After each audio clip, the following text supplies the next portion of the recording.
to look. We're watching it very closely.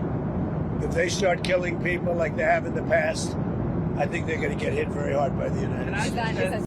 Trump disagefli Irane swaru hisharidan regima Irane. Jarekedin seroke Amerikaye. Donald Trump gefli Irane swaru hisharida ku eger swenishander ben kushtin, Iran de derbeke geleki giranji Amerikaye biswe. Swenishandanen ku davia sala 2025 li Iran u rojilate Kurdistane jiber giraniye despe kiribun berdevam dikin, u seroke Amerikaye Donald Trump ji rewsheji nezik ve dishopine. Donald Trump roja yeksheme di balafira serokatiya Amerikaye Air Force One'de ji rojnamegeranra aksivi u peyamen tunt dan reveberiya Tehrane. Trump diyar kir ku ev çavderiya buyerandikin u got ku em rewşe geleki ji nezik ve dişopinin.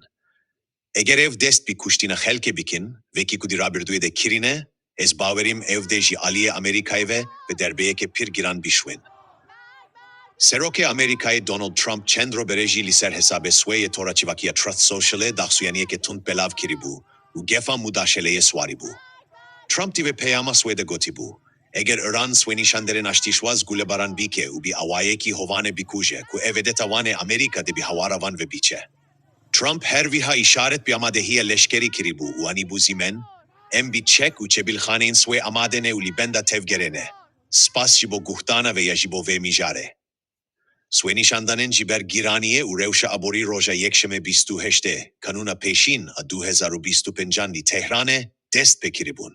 Di demeke Kurt de Swenishandan li parezgehen veki Kirmaşan, Loristan, İlam Çarmehal u Bekstiyari, Kum, Huzistan, Fars, Isfahan, Hemedan u Meşhede belavbun.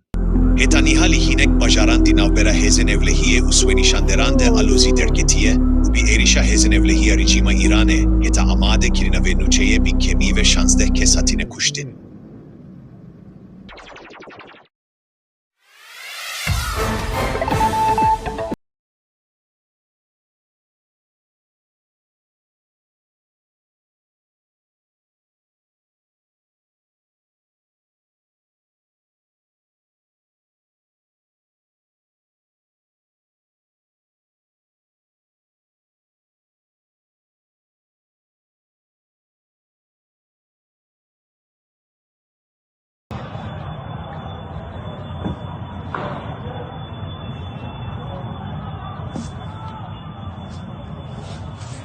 Tamam, önce kendi.